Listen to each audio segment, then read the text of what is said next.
بسم اللہ الرحمن الرحیم۔ کتاب کا نام ہے پاکستان کا جغرافیہ، حصہ اول، برائے MSc مطالعہ پاکستان، علامہ اقبال اوپن یونیورسٹی کے نصاب کے مطابق، سیمسٹر 1 یعنی سیمسٹر پہلا، اور کوڈ نمبر ہے اس کتاب کا 4655 یعنی 4655۔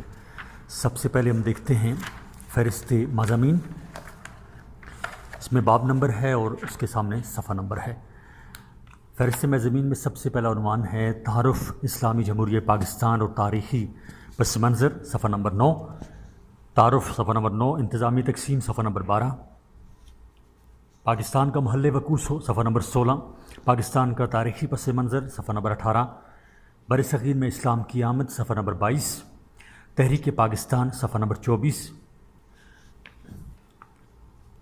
اگلا عنوان ہے، اگلا باب ہے پاکستان کی طبعی ساخت صفحہ نمبر 31، پہاڑی علاقہ جات صفحہ نمبر 33، شمالی و شمال مشرقی پہاڑی سلسلے صفحہ نمبر 33، شمال مغربی اور مغربی علاقہ جات صفحہ نمبر 38، سطح مرتفع بلوچستان کے طبعی خد و خال صفحہ نمبر 46، پاکستان کے میدان صفحہ نمبر 48، دریائے سندھ کا تعارف صفحہ نمبر 49، پاکستانی ریگستانوں کی خصوصیات صفحہ نمبر 56۔ اگلا عنوان ہے، اور اس کے ساتھ پھر جو ذیلی عنوان آتے ہیں وہ نیچے ہوتے ہیں۔ جو مین اس کا عنوان ہے، مین جو ٹاپک ہے وہ ہے آبیات صفحہ نمبر 59 یعنی 59، تعارف 59 یعنی 59، پاکستان کی طبعی نقش و نگار اور ہائیڈرولوجی صفحہ نمبر 60، دریائے سندھ اور اس کی شاخیں صفحہ نمبر 61، سندھ طاس معاہدہ صفحہ نمبر 64، بارش کا پانی صفحہ نمبر 65، انسانوں کی بنائی ہوئی جھیلیں صفحہ نمبر 67، کالا باغ ڈیم صفحہ نمبر 72،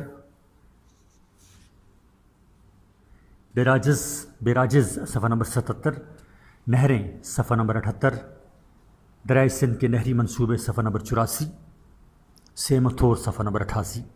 اگلا مین جو موضوع ہے، عنوان ہے، وہ ہے پاکستان کی آب و ہوا، اور اس کے ساتھ جو ذیلی موضوع ہیں وہ بیان کیے جاتے ہیں۔ پاکستان کی آب و ہوا، اور اس کے اندر یہ ہے صفحہ نمبر 54 پر، اس کے ساتھ جو ذیلی اس کے موضوع ہیں جو وہ ہیں تعارف صفحہ نمبر 94، آب و ہوا کے عناصر صفحہ نمبر 95، آب و ہوا کی موسمی تقسیم صفحہ نمبر 96، موسم گرما کی بارش صفحہ نمبر 96، آب و ہوا کے بڑے عناصر صفحہ نمبر 98، ہوا کا دباؤ اور ہوائیں صفحہ نمبر 100، استوائی سائیکلون صفحہ نمبر 106، پاکستان میں سائیکلون صفحہ نمبر 109، بارش اور رطوبت صفحہ نمبر 110، مونسون کی بارش صفحہ نمبر 113، مغربی گرد بادی بارش صفحہ نمبر 114، آب و ہوا کے لحاظ سے پاکستان کی تقسیم صفحہ نمبر 118، آب و ہوا کے خطوں کی تقسیم صفحہ نمبر 127۔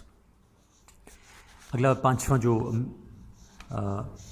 مین باب ہے وہ ہے پاکستان کی قدرتی نباتات صفحہ نمبر 136، اور اب اس کے اندر جو ذیلی عنوانات آ رہے ہیں وہ ہیں تعارف صفحہ نمبر 136، جنگلات کی تقسیم میں کار فرما عناصر صفحہ نمبر 138، جنگلات کی اقسام اور تقسیم صفحہ نمبر 140، پاکستان کے جنگلی وسائل اور پیداوار صفحہ نمبر 148، پاکستان میں صوبوں کے اعتبار سے جنگلی وسائل کی تقسیم صفحہ نمبر 150،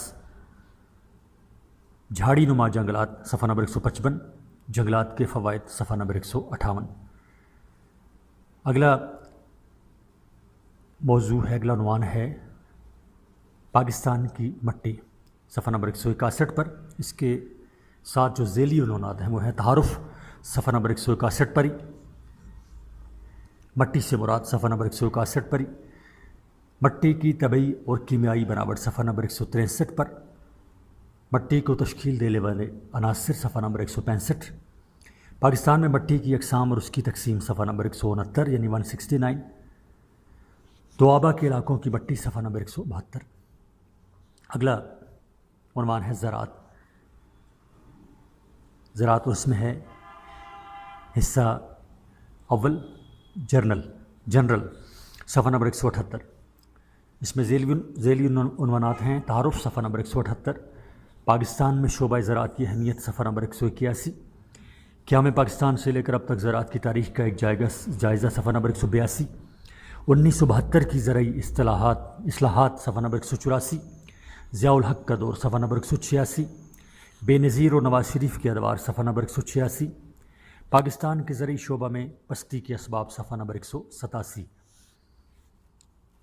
اب ہے زراعت، اب مین اس کا عنوان ہے زراعت حصہ دوم پیداوار صفحہ نمبر 190۔ اس میں ذیلی عنوانات ہیں: تعارف صفحہ نمبر 191، گندم صفحہ نمبر 191 پر، گندم کی کاشت کے لیے طبعی ماحول صفحہ نمبر 192، گندم کے پیداواری علاقے صفحہ نمبر 194، پاکستان میں گندم کا زیر کاشت رقبہ صفحہ نمبر 195، گندم کی فی ہیکٹر پیداوار صفحہ نمبر 197، چاول صفحہ نمبر 198، چاول کے پیداواری علاقے صفحہ نمبر 202، چاول کا زیر کاشت رقبہ اور پیداوار صفحہ نمبر 204، مکئی، جوار، باجرہ، جو اور چنے، کپاس، گنا، تمباکو، پٹسن صفحہ نمبر 206، بھیڑوں کی اقسام صفحہ نمبر 232، پھل صفحہ نمبر 234۔ آخری عنوان ہے 9 نمبر، ایگریکلچرل یعنی زراعت حصہ سوم، سٹاک، پولٹری، فش صفحہ نمبر 241، تعارف صفحہ نمبر 241، پاکستان میں گلہ بانی صفحہ نمبر 242، پاکستان کے اہم جانور صفحہ نمبر 246، پولٹری فارمنگ صفحہ نمبر 254 اور ماہی گیری صفحہ نمبر 255۔ صفحہ نمبر 9، باب نمبر 1، تعارف اسلامی جمہوریہ پاکستان اور تاریخی پس منظر۔ تعارف: پاکستان کی سرزمین جغرافیائی لحاظ سے پرانی مگر سیاسی طور پر یہ ایک نئی اسٹیٹ ہے۔ پاکستان 14 اگست 1947 کو دنیا کے نقشے پر معرض وجود میں آیا۔ اس کے لیے آزادی کی تحریک 1857 سے شروع ہوئی۔ یہ تحریک ہندوؤں اور انگریز سامراج یعنی برٹش ڈومینیشن کے خلاف تھی۔ انگریز اس سرزمین میں کس حیثیت سے داخل ہوئے اس کو اگلے صفحات میں بیان کیا جائے گا۔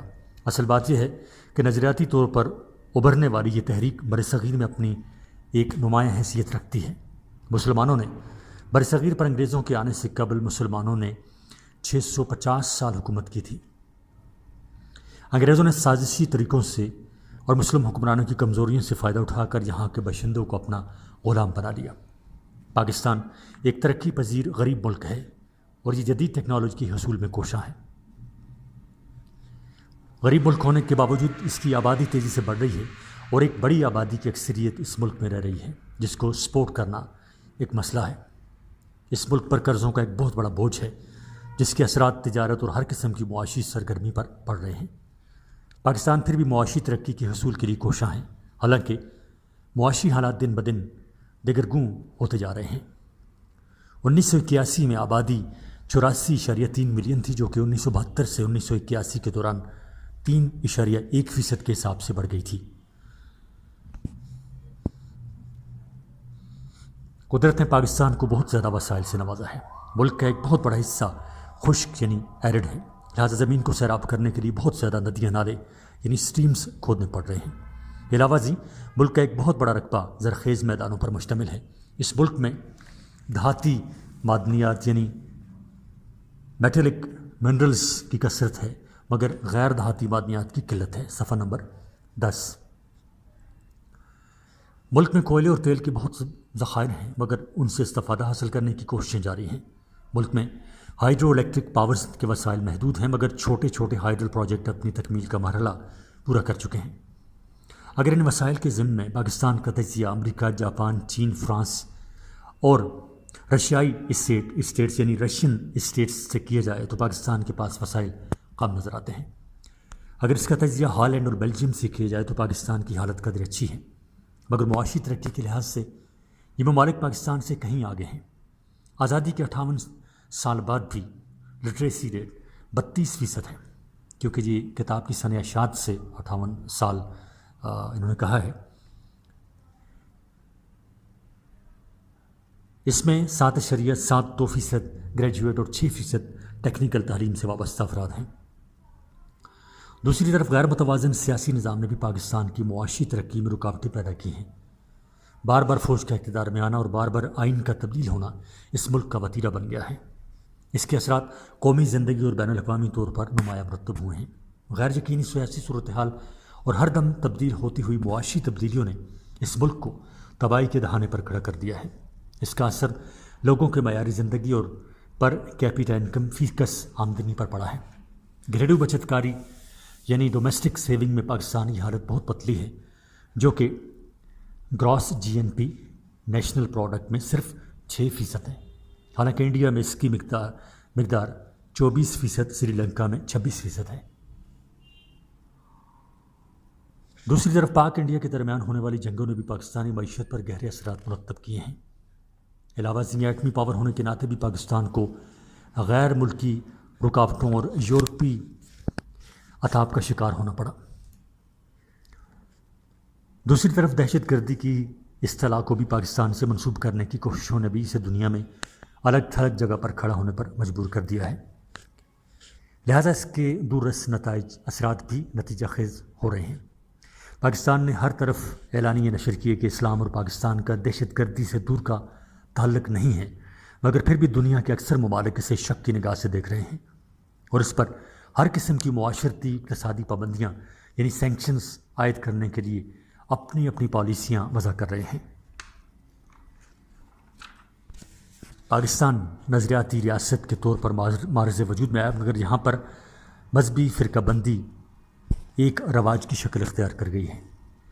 اکثر مذہبی لوگ سائنسی تعلیم کو دنیا داری اور بے راروی کی تعلیم قرار دیتے ہیں، صفحہ نمبر 11۔ لہذا مسٹر اور مولوی کا تضاد ناسور کی شکل اختیار کر گیا ہے۔ اس اسلام کی کوئی متفقہ شکل سامنے نہیں آ رہی۔ مذہبی لوگوں کی برداشت اور وسیع قلبی بہت کم ہے۔ شیعہ اور سنی فساد عام ہیں۔ مسلم پرسنل لاز کے بارے میں بھی اختلافات نمایاں ہیں۔ لہذا بین الفرقات دہشت گردی کی وبا کی شکل اختیار کر گئی ہے۔ المختصر مذہبی اخبار و رہبانیت و ترقی پسند اکابرین کا طبقہ قرآن الحکیم کی آفاقی تعلیم سے دور ہو چکا ہے، جس کا عذاب ساری قوم برداشت کر رہی ہے۔ معاشی ترقی کے ضمن میں لانگ ٹرم منصوبہ بندی آزادی حاصل کرنے کے بعد شروع کر دی گئی۔ 1951 میں 6 سالہ معاشی منصوبہ متعارف کرایا گیا، مگر 1955 اور 1960 کے عرصہ میں اسے 5 سالہ منصوبہ بنا دیا گیا۔ اس پہلی منصوبہ بندی کی خاطر خواہ نتائج سامنے نہ آ سکے، مگر پلاننگ اور انفراسٹرکچر کے ضمن میں اس سے اچھا تجربہ حاصل ہوا۔ مگر 1960 تا 65 کے 5 سالہ منصوبہ کے نتائج حوصلہ افزا رہے۔ سالانہ فی کس آمدنی میں 3.8% اضافہ ہوا اور GNP 6.7% تک چلا گیا۔ 1965 تا 70 کا 5 سالہ منصوبہ پاک انڈیا جنگ کی وجہ سے قدرے ناکام رہا، لہذا ملک کو امریکہ سے امداد لینا پڑی۔ 1970 تا 75 کا 5 سالہ منصوبہ مشرقی پاکستان کی علیحدگی کی وجہ سے متاثر ہوا۔ اس کے بعد 1971 تا 78 کا منصوبہ متعارف کرایا گیا، مگر یہ بھی سیاسی ابتری کی وجہ سے ہمارا ملک اپنے مقاصد حاصل نہ کر سکا۔ اس عرصہ میں غیر ملکی امداد کی کمی آئی اور اکثر شعبہ جات کو قومیایا گیا، یعنی نیشنلائزیشن کی گئی، مگر اس کے بعد بنائے جانے والے منصوبہ جات تقریباً مثبت و منفی نتائج کے ضمن کے بارے میں بین رہے۔ صفحہ نمبر 12۔ دوسری طرف 1960 سے ہی بجٹ کا خسارہ لگاتار برآمد ہوتا رہا، اس کا اثر ہر سال تجارت پر نمودار رہا۔ 1979 تا 80 میں خسارہ اس کا اثر ہر سال تجارت پر نمودار رہا۔ 1979 تا 80 میں خسارہ 1.149 ملین رہا۔ 1985-86 میں 1.236 ملین ڈالر۔ میں دوبارہ پڑھتا ہوں جی، 1979 تا 80 میں خسارہ 1.149 ملین ڈالر رہا۔ 1985 سے 86 میں 1.236 ملین ڈالر رہا۔ 1950 میں پاکستان نے پہلی مرتبہ غیر ملکی امداد حاصل کی۔ یہ امداد کولمبو پلان کے سلسلہ میں لی گئی تھی۔ المختصر اب بھی پاکستان کو ہر شعبہ میں نہ ختم ہونے والے مسائل لاحق ہیں۔ انتظامی تقسیم، ایڈمنسٹریٹو ڈویژنز۔ انتظامی تقسیم کے طور پر پاکستان کے 4 صوبے ہیں جو یہ ہیں: نمبر 1 صوبہ بلوچستان، نمبر 2 صوبہ سرحد یعنی خیبر پختونخوا، 3 صوبہ سندھ اور 4 صوبہ پنجاب۔ علاوہ ازیں قبائلی علاقہ جات جنہیں فاٹا کہا جاتا ہے، یعنی فیڈرلی ایڈمنسٹریٹڈ ٹرائبل ایریاز، یہ وفاقی حکومت کے زیر اثر ہیں۔ اس کے علاوہ آزاد کشمیر اور دارالحکومت اسلام آباد کا انتظام اور انصرام بھی وفاقی حکومت کے تحت ہے۔ کوئٹہ، پشاور، کراچی اور لاہور صوبائی دارالحکومت کے طور پر متعارف ہیں۔ فاٹا کے تحت ان ایجنسیز کو شامل کیا گیا ہے: باجوڑ، محمد، خیبر، کرم اور کرزئی شمالی وزیرستان، جنوبی وزیرستان اور چھوٹے چھوٹے علاقے جو خیبر پختونخوا کے ساتھ ملحق ہیں۔ صفحہ نمبر 13۔ اگرچہ کراچی کو قیام پاکستان کے وقت دارالحکومت مقرر کیا گیا تھا، مگر بعد ازاں اسلام آباد کو قدرتی خوبصورتی اور دفاعی صورتحال کے پیش نظر دارالخلافہ کے طور پر ڈیزائن کیا گیا اور 1959 میں یہ پاکستان کا دارالخلافہ قرار پایا۔ انتظامی امور کے لحاظ سے ہر صوبے کو ڈویژن یعنی کمشنری اضلاع، تحصیلات اور سب تحصیلوں میں تقسیم کیا گیا۔ ہر تحصیل کو ریونیو ریکارڈ کے سلسلہ میں قانون گو سرکلر اور پٹوار سرکلر اس کے تابع کیا گیا ہے۔ 1 جولائی 1998 کے نوٹیفیکیشن کے تحت پاکستان کی انتظامی تقسیم یوں کی گئی ہے۔ یہ میرے سامنے ٹیبل ہے یعنی جدول ہے، اس میں لکھا ہوا ہے پہلے کالم میں انتظامی علاقہ جات، اگلے کالم میں ہے ڈویژن، آگے ہے اضلاع، اگلے کالم ہے تحصیلات اور آگے ہے گاؤں۔ اسی ترتیب کو آپ نے ذہن میں رکھنا ہے۔ پہلے کالم میں ہے انتظامی علاقہ جات، دوسرے کالم میں ہے ڈویژن، تیسرے کالم میں ہے اضلاع، چوتھے کالم میں ہے تحصیلات اور پانچویں کالم میں گاؤں۔ انتظامی علاقہ جات: پاکستان، ڈویژن 6، اضلاع 114، تحصیلات 426 اور گاؤں 48,349۔ صوبہ سرحد یعنی انتظامی علاقہ جات صوبہ سرحد یا خیبر پختونخوا، اس کے ڈویژن ہیں 8، اضلاع ہیں 24، تحصیلات ہیں 60 اور گاؤں ہیں 7,326۔ پنجاب، ڈویژن ہے اس کے 8، اضلاع ہیں 35، تحصیلات 118 اور گاؤں 25,873۔ بلوچستان، اس کے ڈویژن ہے 6، اضلاع 26، تحصیلات 116 اور گاؤں 6,584۔ سندھ، اس کے ڈویژن ہے 5، اضلاع ہیں 21، تحصیلات ہیں 88 اور گاؤں ہیں 5,879۔ اسلام آباد، اس کا ڈویژن کوئی نہیں ہے، ضلع 1 ہے جو خود اسلام آباد ہے، تحصیلات اس کی 1 تحصیل ہے اور گاؤں 132۔ فاٹا یہ قبائلی علاقے میں ڈویژن کوئی نہیں ہے، ضلع 7 ہیں، تحصیلات 42 ہیں اور گاؤں 559 ہیں۔ فاٹا شمالی علاقہ جات، ڈویژن کوئی نہیں ہے، ضلع 5 ہیں، تحصیلات کوئی نہیں ہیں، گاؤں بھی نہیں ہیں۔ آزاد کشمیر میں 2 ڈویژن ہیں، ضلع 7 ہیں، تحصیلات 18 ہیں اور گاؤں نہیں ہیں۔ یاد رہے 1 جولائی 2001 سے بلوچستان کے 4 اضلاع کو دی جانے والی ضلعی حیثیت سے محروم کر دیا گیا۔ ان کے نام یہ ہیں: جعفر آباد، نصیر آباد، بارخان اور موسیٰ خیل۔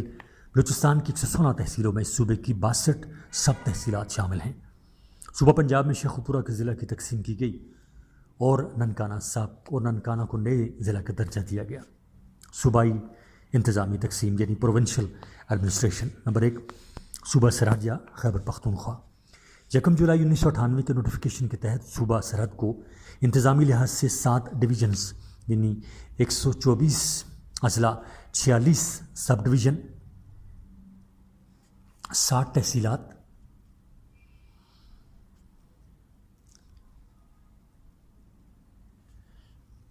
دوبارہ پڑھتا ہوں 1 جولائی 1998 کے نوٹیفیکیشن کے مطابق صوبہ سرحد یعنی خیبر پختونخوا کو انتظامی لحاظ سے 7 ڈویژنز، 24 اضلاع، 46 سب ڈویژنز، 60 تحصیلات اور 7.326 گاؤں میں تقسیم کیا گیا۔ خیبر پختونخوا میں 1 عدد صوبہ سرحد میں 1 عدد میونسپل کارپوریشن، 30 کمیٹیاں، 14 ٹاؤن کمیٹیاں، 11 علاقہ جات کینٹونمنٹ بورڈ اور 55 عدد شہری آبادیاں شامل کی گئیں۔ اب قبائلی علاقہ جات کو خیبر پختونخوا کے زیر انتظام کر دیا گیا ہے۔ صفحہ نمبر 14۔ آگے پھر ایک ٹیبل ہے جدول ہے جس میں نمبر شمار، ڈویژن، اضلاع کے نام، پہلا کالم ہے اس میں نمبر شمار کا، دوسرا کالم ہے نام ڈویژن کا، تیسرا کالم ہے اضلاع کے نام اور چوتھا کالم ہے تعداد مکمل۔ نمبر شمار 1، نام ڈویژن لاہور، اضلاع اس میں لاہور، قصور، شیخوپورہ، وقاڑہ اور ننکانہ، تعداد ہے اس کی ٹوٹل ان کی 5۔ نمبر شمار 2 گوجرانوالہ. گوجرانوالہ میں جو ضلع ہیں وہ ہیں گوجرانوالہ، سیالکوٹ، گجرات، ناروال، حافظ آباد، منڈی باؤدین، اور ان کی تعداد ہے ٹوٹل اضلاع کی 6. فیصل آباد ڈویژن ہے فیصل آباد، اور اس میں جو ضلع ہیں وہ ہیں فیصل آباد، جھنگ، ٹوبہ ٹیکسی، اور اس میں جو تعداد ہے ڈویژنس کی وہ ہے، تعداد اضلاع کی وہ 3 ہیں.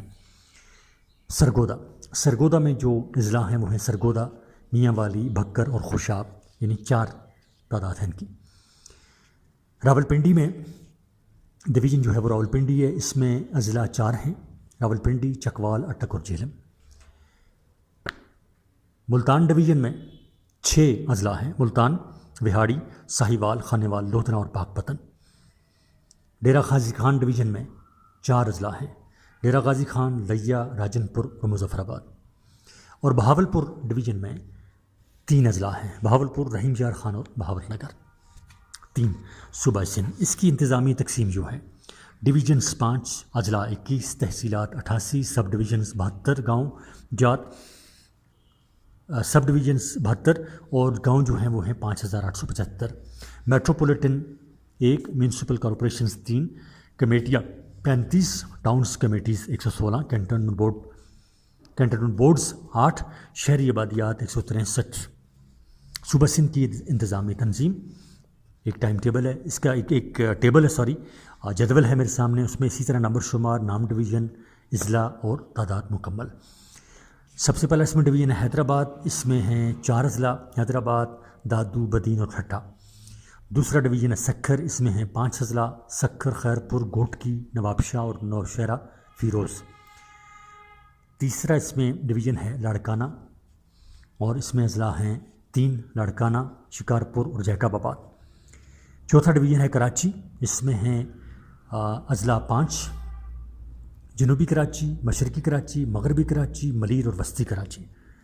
اور 5واں ڈویژن ہے اس میں میرپور، اس میں اضلاع ہیں میرپور خاص، اس میں 4 اضلاع ہیں، میرپور خاص، سانگڑ، تھرپارکر اور عمرکوٹ.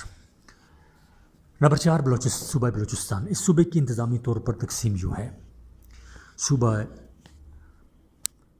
بلوچستان کی انتظامی تقسیم، صفحہ نمبر 15. پہلا اس میں ڈویژن ہے کوئٹہ، اس میں 4 اضلاع ہیں، کوئٹہ، چاغی، پشین، قلعہ عبداللہ. دوسرا اس میں ڈویژن ہے زوب، اور اس میں 5 اضلاع ہیں، زوب، لورالائی، موسیٰ خیل، بارخان اور قلعہ سیف اللہ. سبی اس کا تیسرا ڈویژن ہے، اس میں 4 اضلاع ہیں، سبی، زیارت، کولہو اور ڈیرہ بگٹی. نصیر آباد اگلا ڈویژن ہے، اس میں ہیں 4 اضلاع، جعفر آباد، جھلمکسی، بولان اور نصیر آباد. قلات اس کا اگلا ڈویژن ہے، اس میں ہیں 6 اضلاع، قلات، خزدار، لسبیلا، خاران، مستونگ اور آواران. مکران اگلا ڈویژن ہے، اور اس میں ہیں 3 اضلاع، کچھ، گوادر اور پنجگور. 1 جنوری 2001 سے نصیر آباد، جعفر آباد، موسیٰ خیل اور بارخان کی ضلعی حیثیت کو ختم کر دیا گیا تھا. اب صرف بلوچستان کے 22 اضلاع باقی ہیں. 5 اسلام آباد. جب پاکستان کا قیام عمل میں آیا تو دارالحکومت کراچی کو قرار دیا گیا، لہٰذا ستمبر 1959 تک کراچی پاکستان کا دارالخلافہ رہا، مگر جون 1959 میں ایک نئے دارالخلافے کا اعلان ہوا. اکتوبر 1959 کو وفاقی سیکریٹریٹ کے دفاتر راولپنڈی منتقل ہونا شروع ہوئے. 24 فروری 1960 کو نئے دارالحکومت کو اسلام آباد کا نام دیا گیا. اکتوبر 1961 کو اسلام آباد کا سنگ بنیاد رکھ دیا گیا. یہاں آبادکاری کا سلسلہ اکتوبر 1963 کو شروع ہوا. اسلام آباد کا نقشہ جو ہے، اس کا رقبہ 906 کلومیٹر ہے. انتظامی لحاظ سے اس کی تقسیم جو ہے، ضلع 1، تحصیل 1، سب ڈویژن 3، گرد و نواح کے دیہات 132. 6 آزاد جموں کشمیر. اس کا رقبہ 13,297 مربع کلومیٹر ہے. انتظامی لحاظ سے اس کی 2 ڈویژن، 7 اضلاع اور 18 تحصیلات اور سب تحصیلیں ہیں. اس کا چارٹ اس طرح ہے، چارٹ میرے سامنے ہے، صفحہ نمبر 16. اس میں بھی نمبر شمار، نام ڈویژن، اضلاع اور تحصیلات ہیں. پہلا ڈویژن اس میں ہے مظفر آباد، اس میں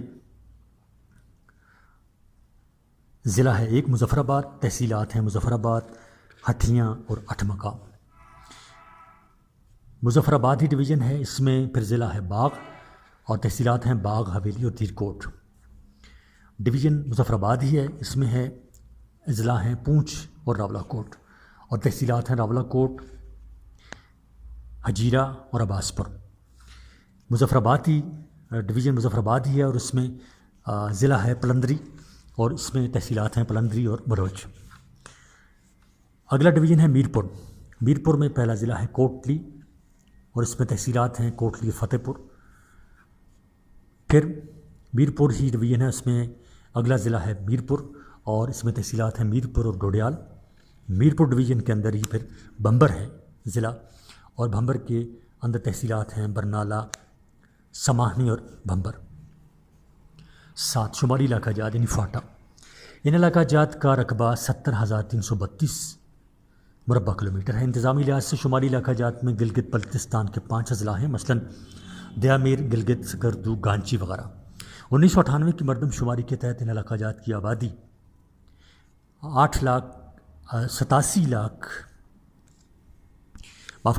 ان علاقہ جات کی آبادی 8,70,347 تھی۔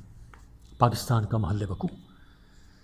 Location of Pakistan. پاکستان محل وقوع کے اعتبار سے بہت اہمیت کا حامل ہے، اس کی جیو پولیٹیکل اور اسٹریٹجک اہمیت سے انکار نہیں کیا جا سکتا۔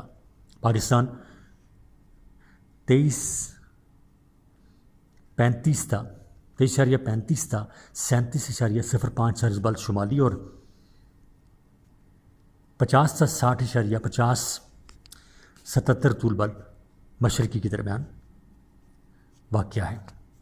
اس کا رقبہ 7,96,096 مربع کلومیٹر ہے۔ اس کا رقبہ، پاکستان کا ٹوٹل رقبہ 7,96,096 مربع کلومیٹر ہے۔ یہ ملک دنیا کی بحری اور ہوائی شاہراہ پر واقع ہے۔ کراچی کی بندرگاہ کو دنیا میں اہمیت حاصل ہے۔ پاکستان مشرقی جنوب، مشرقی ایشیا اور مغربی ایشیا اور یورپ کے درمیان بحری اور ہوائی رابطے کا اہم ذریعہ ہے۔ پاکستان کی شمال مشرقی سرحد کے ساتھ چین کا صوبہ سنکیانگ اور تبت واقع ہے۔ اس کی وسیع سرحد گلگت اور بلتستان سے جڑی ہوئی ہے۔ پاکستان کی چین کے ساتھ سرحد کی لمبائی 585 کلومیٹر ہے۔ افغانستان کے ساتھ منسلک شاہراہ کو ڈیورنٹ لائن کا نام دیا گیا ہے۔ اس کی لمبائی تقریباً 2,253 کلومیٹر ہے۔ اس سرحد کو 1890 تا 97 کے عشرے کے دوران متعین کیا گیا تھا۔ داخان کی تنگ پٹی یعنی اسٹرپ افغانستان کا شمال مشرقی علاقہ کہلاتا ہے۔ یہ پاکستان کو وسطی ایشیا کے نئے اسلامی ملک تاجکستان سے علیحدہ کرتی ہے۔ پاکستان کے جنوب اور مشرق میں انڈیا واقع ہے۔ انڈیا کے ساتھ ملحقہ باؤنڈری کو 1947 میں ریڈ کلف ایوارڈ کا نام دیا گیا۔ یہ باؤنڈری مقبوضہ کشمیر سے جا ملتی ہے۔ صفحہ نمبر 17۔ پاکستان کی مشرقی سرحد کے ساتھ بھارت کے 3 صوبے پنجاب، گجرات، راجستھان واقع ہیں۔ پاکستان کے جنوب میں بحیرہ عرب ہے، اس کی 1000 کلومیٹر لمبی سرحد ہے۔ پاکستان کے جنوب میں ایران واقع ہے، اس کی سرحد پاکستان کے ساتھ 832 کلومیٹر لمبی ہے۔ اس سرحد کو انگریز سامراجی کے دور میں ستمبر 1872 کو کیپٹن لووٹ کی زیر نگرانی مقرر کیا گیا تھا۔ شمالاً جنوباً پاکستان کی لمبائی 1600 کلومیٹر ہے، اور شرقاً غرباً چوڑائی 885 کلومیٹر ہے۔ دریائے سندھ پاکستان کے شمال اور جنوب میں بہتا ہوا اسے 2 حصوں میں تقسیم کرتا ہے۔ صفحہ نمبر 17 کے باقی حصے پر دی انوائرمنٹل بیسز آف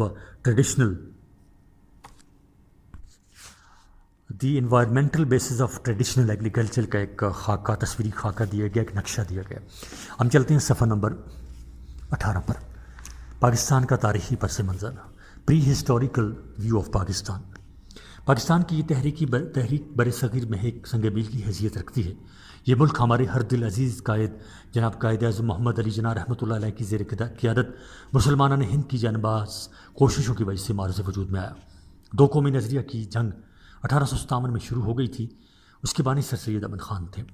ہندو اس ملک کو اپنی جنم بھومی قرار دیتے تھے اور اس کی طبعی تقسیم کے سخت خلاف تھے۔ وہ تمام لوگ وہ تمام لوگوں کو ہندو تصور کرتے تھے۔ مسلمانوں کے متعلق ان کا خیال تھا کہ یہ بھی ہمارے ہی خاندان اور دھرتی کے سرپھرے لوگ ہیں، لہٰذا انہوں نے ہر آن مسلمانوں پر مذہبی تشدد جاری رکھا، مختلف تحریکیں چلا کر مسلمانوں کو جبراً ہندو بنانے کی کوششیں کی۔ اللہ تعالیٰ کا اس دھرتی پہ یہ کرم ہوا کہ اس دور میں ہمارے اکابرین نے صبر کا دامن اپنے ہاتھ سے نہ چھوڑا۔ بہت ہی ذہین و فطین لوگ اس دھرتی میں پیدا ہوئے جن کی مثال نہیں ملتی۔ انگریز اس ملک میں تاجر کی حیثیت سے آئے اور سازشوں کے ذریعے اس ملک کے سیاہ و سفید کے مالک بن گئے۔ انہوں نے مسلمانوں کی 650 سالہ حکومت کا خاتمہ کر دیا اور مسلمانوں کے ساتھ بہت برا سلوک کیا۔ اگر تاریخ کے لحاظ سے ہندوستان کا مطالعہ کریں تو یہ ایک بہت زیادہ پرانی سرزمین ہے۔ مسلمانوں کے اقتدار حاصل کرنے سے قبل ہندو سیاسی منظر پر نظر آتے ہیں، نیز دراوڑ یعنی ڈریویڈین اور اصل مقامی قدیمی باشندے یعنی ایبوریجنل یہاں کے حاکم رہے تھے۔ اس کی جھلکیاں اس طرح دی جا سکتی ہیں: قدیم دور، دی اینشینٹ ٹائمز۔ برصغیر پاک و ہند کی تاریخ پتھر کے زمانے یعنی اسٹون ایج سے جا ملتی ہیں۔ یہ وہ دور تھا جب انسان کا گزارا شکار اور خوراک جمع کرنے پر تھا۔ ابھی زراعت شروع ہی ہوئی تھی کہ مگر اس وقت دریائے سندھ کی وادی اپنی تہذیب کے لحاظ سے اپنا منفرد مقام حاصل کر گئی تھی۔ یہاں ترقی یافتہ زراعت، تجارت، کامرس، آرٹ، شہروں اور بلڈنگز کی تعمیر یعنی آرکیٹیکچر شروع ہو چکی تھی، نیز مذہب اور رسم و رواج کا سلسلہ شروع ہو چکا تھا۔ یہ 3500 قبل مسیح کی بات ہے، یعنی حضرت عیسیٰ علیہ السلام سے 3 یا 3500 سال پہلے کی بات ہے۔ اس تہذیب کا غائب ہو جانا ابھی تک ایک راز یعنی مسٹری ہے جس کا کوئی حل نہیں ہے۔ ڈراوڑ کی تہذیب کا سنگم دریائے سندھ سے وابستہ ہے۔ اس کی شاخیں ترقی پا کر برصغیر میں پھیل گئی تھیں۔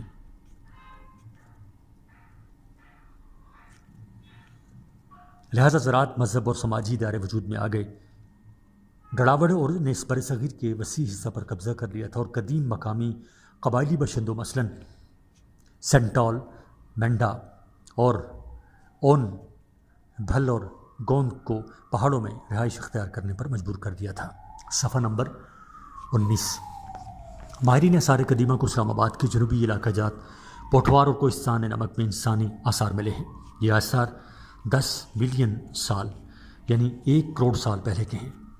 ایک تحقیق کے مطابق اس خطے میں مہذب انسان یعنی ماڈرن مین کے آثار 50,000 قبل کے دریائے سوان سے ملحقہ علاقوں سے ملے ہیں۔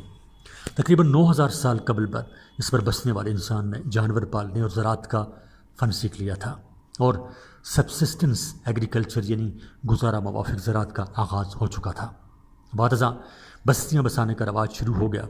اس کے شواہد بھی صوبہ پنجاب، سندھ، بلوچستان میں ہڑپہ اور موہنجو داڑو کی شکل میں ملتے ہیں۔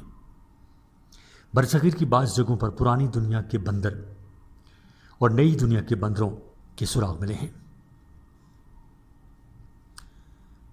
پروفیسر لوئس کی تحقیق۔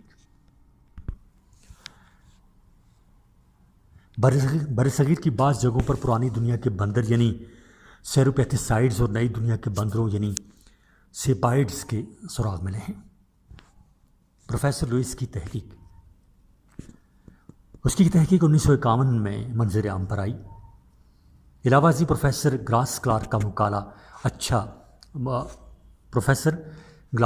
کا مقالہ چھپا جس کا عنوان تھا ہونومنڈن آف ایسٹ ایشیا۔ اس میں انہوں نے انسان کی تبدیل شدہ شکل یعنی پروکسس کا ذکر کیا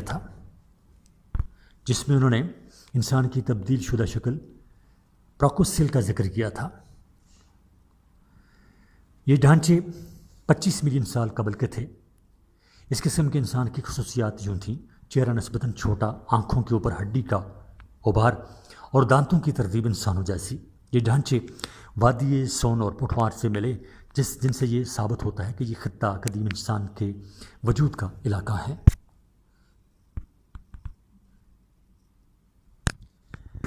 بحر گڑھ یعنی میسوپوٹیمیا۔ ماہرین معاشریات و بشریات یعنی سوشیولوجسٹ اور اینتھروپولوجسٹ کے مطابق پاکستان کی لورالائی، زوب اور کوئٹہ کی رنگین وادیاں قدیم انسانوں کا مسکن تھیں۔ مہرگڑھ 7000 قبل مسیح میں آیا تھا۔ مہرگڑھ 7000 قبل مسیح میں آباد تھا۔ 6000 قبل مسیح میں اس شہر کی آبادی 3000 افراد پر مشتمل تھی۔ قدیم دور کی سلطنتوں میں آریہ، بدھ مت، سکندر اعظم، سلطنت موریہ، پارتھین، سیتھین، کشن گپتا، سفید ہن نمایاں حیثیت کی حامل ہیں۔ اس کا دور 1700 قبل مسیح سے 7ویں صدی تک پھیلا ہوا تھا۔ وادی سندھ کی تہذیب یعنی انڈس سویلائزیشن، سر مورٹائمر نے اس کی ڈیٹنگ کی ہے۔ اس کے مطابق وادی سندھ کا تعلق 1700 سے 2500 قبل مسیح یعنی برونز ایج سے جا ملتا ہے۔ موہنجو داڑو کراچی سے 240 کلومیٹر مغرب میں آباد ہوا اور ہڑپا اس سے 570 کلومیٹر کے فاصلے پر دریائے راوی کے کنارے واقع تھا۔ صفحہ نمبر 20۔ اس کا ہیڈ کوارٹر کاٹھیوار خلیج قمبے، گلف آف کومبے تھے۔ یہ اب انڈیا کے صوبے گجرات میں ہیں۔ اس کے اثرات دریائے سرواستی، بیرٹھ اور ستلج کے ساتھ ملتے ہیں۔ یہ تمام آبادیاں دریاؤں کے ساتھ ساتھ آباد تھیں۔ یہاں پر سیلابی میدان یعنی ایکٹیو فلڈ پلینز تھے، جہاں پر دانے دار فصلوں کی کاشت شروع کی گئی، مثلاً گندم، پارلے، مٹر، کپاس وغیرہ۔ مویشیوں کے طور پر گائے، بھینس، کتے پالے جانے لگے۔ گدھے اور گھوڑے نایاب نظر آتے ہیں۔ ریحاس کے مطابق بلوچستان میں آبادکاری دریائے سندھ کے ساتھ ساتھ مختلف گاؤں کی شکل میں ہوئی۔ یہ 9000 سال پہلے کی تہذیب ہے۔ یہ وادیاں کوئٹہ میں آباد ہو کر مغربی کلات کی طرف بڑھتی گئیں، اس کا پتہ کھنڈرات سے چلتا ہے۔ یہ لوگ گرمیاں دریاؤں کے کنارے گزارتے اور سردیاں پہاڑوں پر 3000 سال قبل مسیح کے برتن ملے ہیں، مگر یہ تاریخ 1700 قبل مسیح پہلے غائب ہو گئی۔ ماہرین موسمیات اس تہذیب کے طبعی سخت موسمی اثرات بتاتے ہیں۔ گرمی بہت زیادہ بڑھ گئی تھی، آندھیاں زور کی چلیں، لوگ اجڑ گئے، مگر یہ ایک معمہ ہی ہے کہ سندھ کی تہذیب کیسے ختم ہو گئی۔ آریائی لوگ، دی آرینز، 1700 قبل مسیح یعنی 17ویں صدی قبل مسیح میں آریائی وسطی ایشیا سے حملہ آور کی شکل میں برصغیر کے شمال مغرب سے داخل ہوئے۔ صفحہ نمبر 20 جاری ہے۔ سب سے پہلے انہوں نے اسپارٹا سندھو میں قیام کیا، اسے 7 دریاؤں کی سرزمین کہا جاتا تھا۔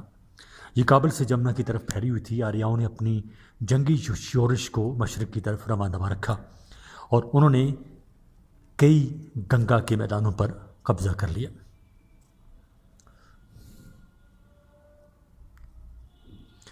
بعد ازاں انہوں نے وندھائس کو عبور کیا اور سطح مرتفع دکن میں داخل ہو گئے۔ آریائی لوگوں کا زیادہ تر گزارا دودھ اور گوشت پر تھا، اسی لیے انہیں گوشت خور یعنی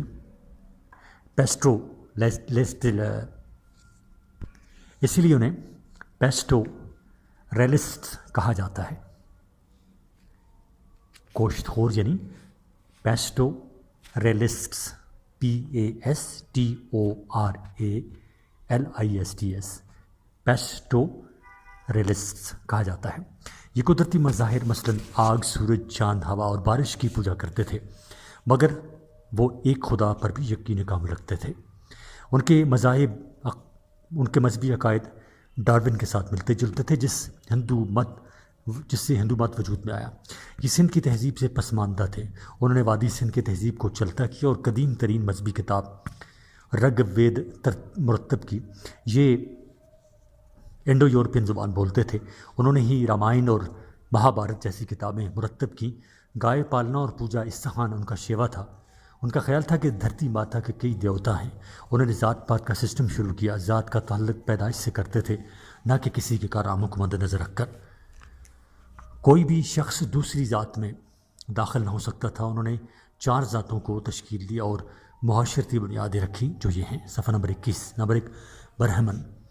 یہ مذہبی رہنما تھے جو لوگوں کو مذہبی تعلیم دیتے اور کوئی کام نہ کرتے تھے، سب ان کی تعظیم کرتے۔ یہ اونچی ذات تھی۔ نمبر 2، کھشتری۔ یہ جنگجو اور حکمران قسم کے لوگ تھے، مگر یہ برہمنوں کی پیروی کرنا اپنا دھرم یعنی ایمان خیال کرتے تھے۔ 3، ویش۔ یہ تجارت کرتے اور چندہ برہمنوں کو دیتے تھے۔ نمبر 4، سدراس۔ ان کا پیشہ زراعت تھا اچھوت لوگ اگر کسی شے کو چھو لیں تو اسے یہ پلید قرار دیتے تھے، علاوہ ازیں دوسرے مذاہب کے لوگوں کو اپنے سے کمتر اور ناپاک تسلیم کرتے تھے۔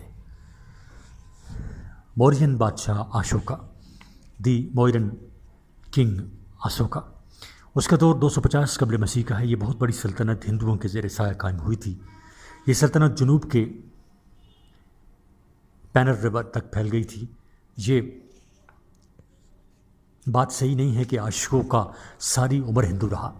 اس کو کلنگا کی جنگ نے خاصا پریشان کیا اور اس نے بعد ازاں بدھ مذہب اختیار کر لیا۔ ہندو حکمرانوں کی بادشاہت لگاتار قائم نہ رہ سکی۔ مہاتما بدھ نے اپنے مذہب کی بنیاد 6 صدی قبل مسیح میں رکھی۔ بدھ مت ماننے والوں نے اس برصغیر کے چند علاقوں میں اپنی خود مختار حکومت قائم کی، مگر آہستہ آہستہ انہوں نے اپنا اقتدار کھو دیا۔ تاریخ گواہ ہے کہ بدھزم برہمن ازم کے مقابلے میں فیل ہو گیا تھا۔ ہندوؤں کے دور حکومت کے دوران برصغیر میں مختلف جنگجو گروپس کی صورت میں شمال مغرب سے داخل ہوئے۔ ان میں ساکس، پارتھینس اور کوشنز مشہور تھے۔ سکندر اعظم کا دور، صفحہ نمبر 22۔ سکندر اعظم نے برصغیر کو 327 تا 327 قبل مسیح میں فتح کر لیا تھا۔ وہ گندھارا، ٹیکسلا اور کوہستان نمک پر قابض ہوا اور دریائے بیاس کے راستے سندھ میں داخل ہوا۔ بحیرہ عرب سے ہوتے ہوئے بلوچستان کے مکرانی ساحل کو عبور کرتا ہوا ایران جا پہنچا۔ سفید ہنس یعنی وائٹ ہنس، یہ 455 قبل مسیح کے دور میں وسطی ایشیا میں داخل ہوئے۔ گندھارا کو فتح کر کے برصغیر میں اپنی حکومت کی بنیاد رکھنے میں کامیاب ہو گئے۔ اس دور میں بدھ مت زوال پذیر اور ہندو مت عروج پذیر ہو رہا تھا۔ بعد ازاں 565 عیسوی میں ساسانیوں اور ترکوں نے انہیں شکست سے دوچار کیا۔ بعد ازاں 6 صدی کی آخر میں دوبارہ ہندوؤں نے برصغیر کے کئی علاقوں پر اپنا قبضہ کر لیا۔ 870 عیسوی میں وسط ایشیا سے ہندو شاہی ترک حکومت پر حملہ آور ہوئے اور انہوں نے جلال آباد سے ملتان تک اپنا قبضہ جما لیا۔ یاد رہے، ہندو شاہی 1008 تک کشمیر پر بھی قابض رہے۔ برصغیر میں اسلام کی آمد، اسلام ان سب کانٹیننٹ۔ 642 عیسوی میں حضرت عمر رضی اللہ تعالیٰ عنہ کے دور میں عبداللہ بن عبداللہ نے اپنی قیادت میں مکران کا سائری علاقہ فتح کیا۔ اس کے بعد تقریباً 68 سال بعد 711 عیسوی میں عرب سپہ سالار محمد بن قاسم 7000 شامی فوجیوں کے ساتھ مکران کے ساحلوں پر راجہ داہر اور بحری قزاقوں کو نیست و نابود کرنے کے لیے یہاں آیا۔ اس وقت عرب میں خلیفہ ولید بن عبد الملک کی حکومت تھی۔ اس نے جلد ہی سندھ پر قبضہ کر لیا۔ 712 عیسوی میں دیبل یعنی موجودہ کراچی کی بندرگاہ اور علاقے پر اس کا قبضہ ہو گیا تھا۔ ملتان 3 صدیوں تک مسلم سلطنت کا گہوارہ رہا۔ یہ اموی دور تھا۔ عباسیوں کے دور میں خلیفہ مامون نے 820 عیسوی میں سندھ سے 10 لاکھ درہم مالیہ وصول کیا۔ مکران کا علاقہ کئی عرصہ تک مسلمان حکمرانوں کے زیر اثر رہا، حالانکہ سندھ میں ان کی حکومت تقریباً ختم ہو گئی تھی۔ 9ویں صدی میں عرب حکمران ابن ہیکل اور عیسیٰ بن مدن نے مکران پر حکومت کی۔ عرب حکمرانوں کے زوال کے بعد افغانستان کے ترک حکمران محمود غزنوی نے 1030 یعنی 1030 میں گندھارا، پنجاب اور بلوچستان کو اپنی سلطنت کا حصہ بنا لیا۔ اس دور میں لوگ جوگ در جوگ اسلام قبول کرنے لگے۔ اس کی سلطنت خوارزم اور دریائے گنگا سے کاٹھیا وار تک پھیل گئی۔ غزنوی کے دور میں لاہور نمایاں حیثیت اختیار کر گیا۔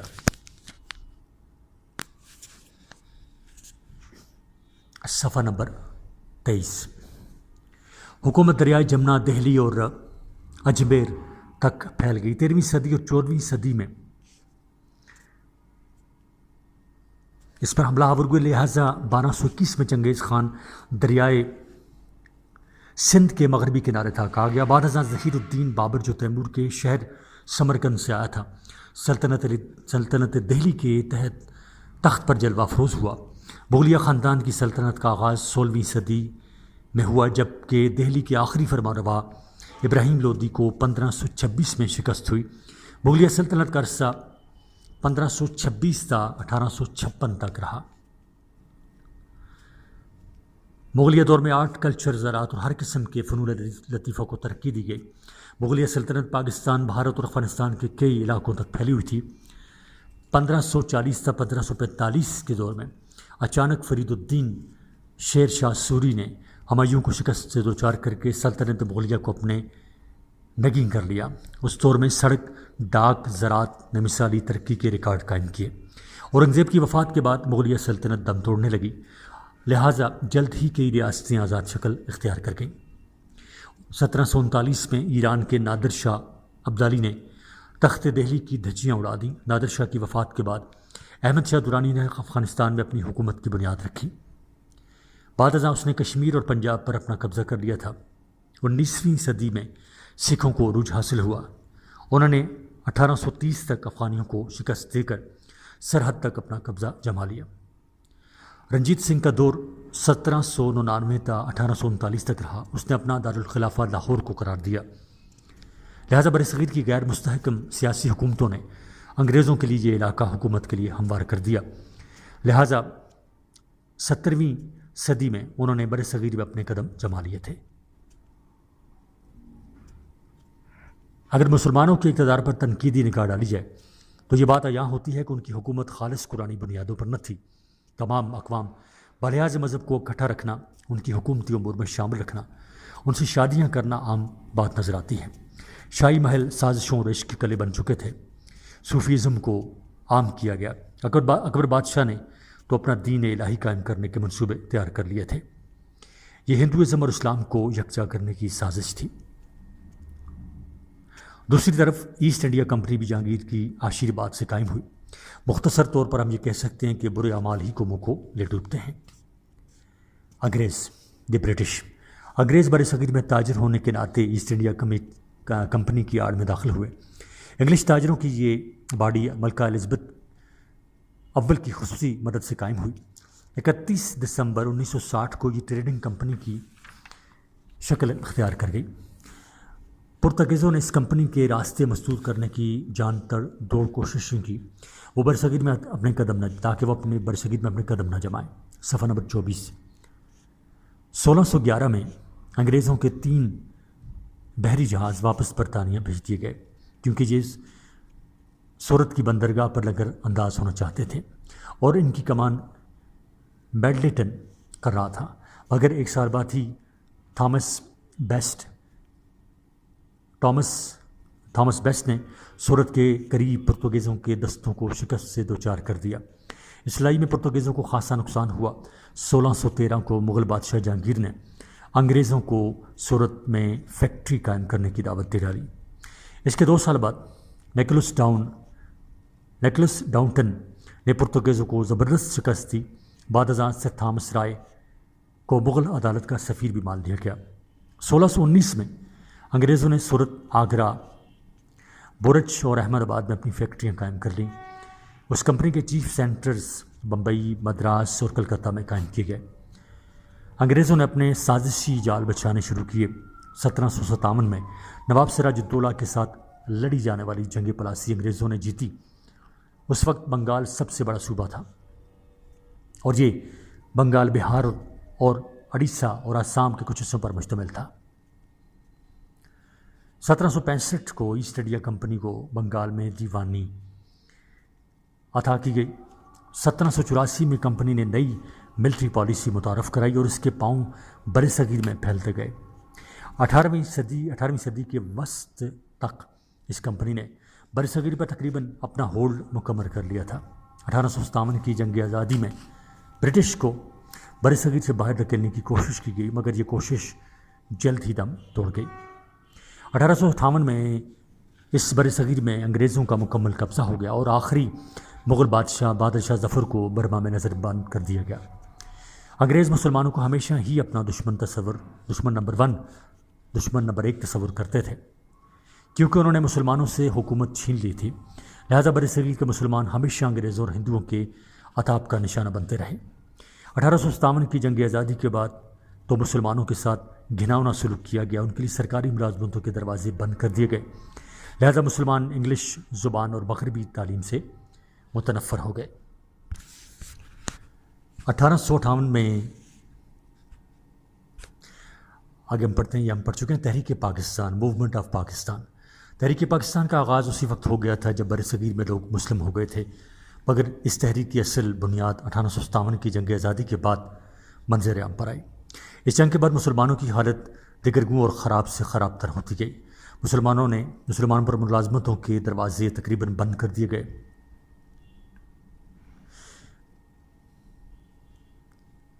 کوڑا سسٹم ملازمین کی بہت بڑی تعداد کو ملازمتوں سے نکال دیا گیا۔ 1885 میں انگلش کو سرکاری دفتری زبان 1865 میں انگلش کو سرکاری دفتری زبان قرار دیا گیا اور فارسی کو کنڈم کر دیا گیا تھا۔ صفحہ نمبر 25۔ اگر 1880 تا 81 انگلش ہائی سکولز میں مسلمانوں کا ہندوؤں کا تناسب سے مقابلہ کیا جائے تو ان سکولز میں مسلمانوں کی تعداد 363 تھی تو ہندوؤں کی 36,686 تھی۔ 1878 میں مسلم گریجویٹس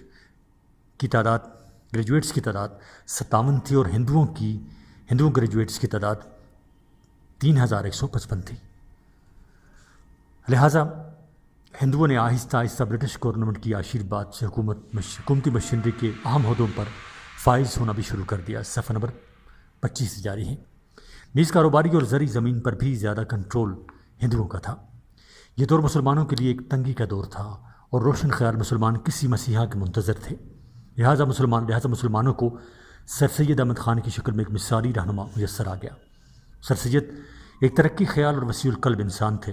انہوں نے مسلمانوں کی قسم پرسی پر آنسو بہائے۔